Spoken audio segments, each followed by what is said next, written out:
Dalam konteks negara Indonesia, Jimli menyampaikan banyak sekali tentang prinsip-prinsip negara hukum Indonesia.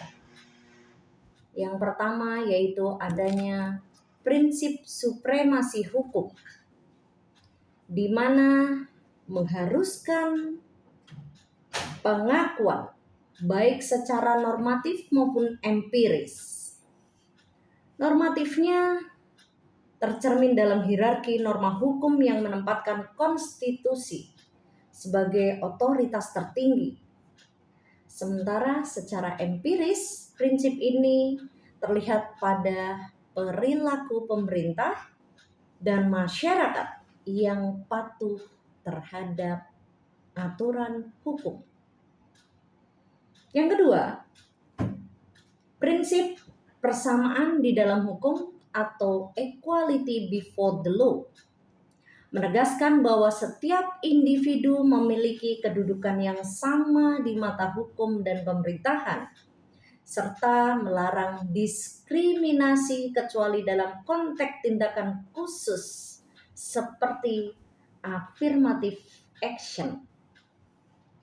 Yang ketiga, asas legalitas mengamanatkan bahwa setiap pemerintah tindakannya harus berdasar pada peraturan perundangan yang syah dan tertulis serta dijalankan sesuai dengan aturan yang berlaku.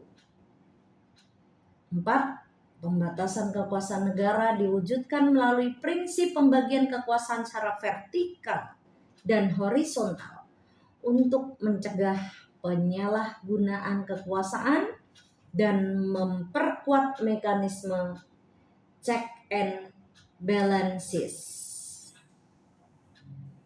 Kelima, organ eksekutif independen diperlukan sebagai penyeimbang kekuasaan seperti bank sentral, kepolisian, lembaga lain yang harusnya bersifat independen untuk menghindari penyalahgunaan kekuasaan.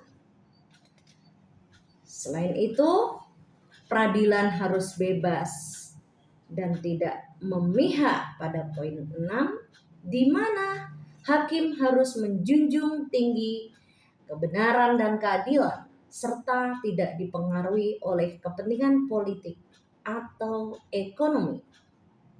Nomor 7, sistem peradilan tata usaha negara menjamin bahwa keputusan administratif dapat digugat dalam pengadilan yang independen, memastikan bahwa hak-hak warga negara terlindungi.